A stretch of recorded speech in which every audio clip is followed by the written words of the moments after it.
Very good English. In fact, he had hardly any English at all. He only spoke Irish.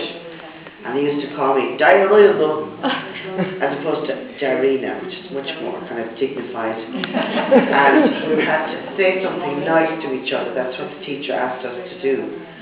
And he looked at me and he said, "You have lovely pig's eyes."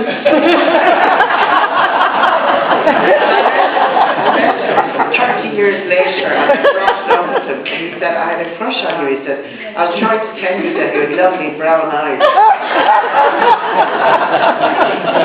So that was way early on, like 5 years of age.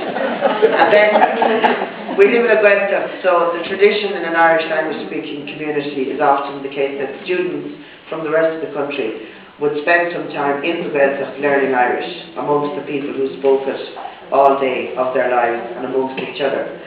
And every June, that would happen in July and August, usually when we're on our summer holidays. But in the school that I attended, the national school I attended, there was a very progressive school in County Cork called the Langford, called Christri it was called, and run by a man called Seamus Langford. And he used to bring 30, 11 and 12-year-olds to the hall across from our school every June. And we'd be looking out at the door and we'd be spotting and we'd go, "Oh, your man is nice." You know, so I wrote a little poem about it, and just to illustrate it, I'll read it. It's very rare for me not to read the Irish, but I'm assuming that nobody's going to understand me, so I'll read the English translation. It's called The Langfords. They'd come to us in May, an army of beautiful young boys. The first day we'd be across the road at school, sifting through the crowd for a boy we'd have an eye for. Irish students from Cork, the mighty school of Christri, or the Langfords as they were better known.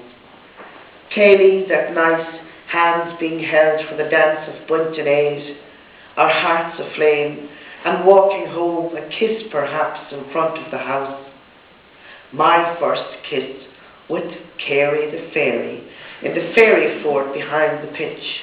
His lips were soft, and believe me, he was no fairy. I dumped him for another boy with wide blue eyes, Sully from Riverstick.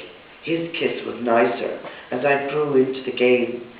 We met the night before he left, and he put his hand on my breast. I thought I had burst in a vortex of thoughts. He wrote to me, but I never replied.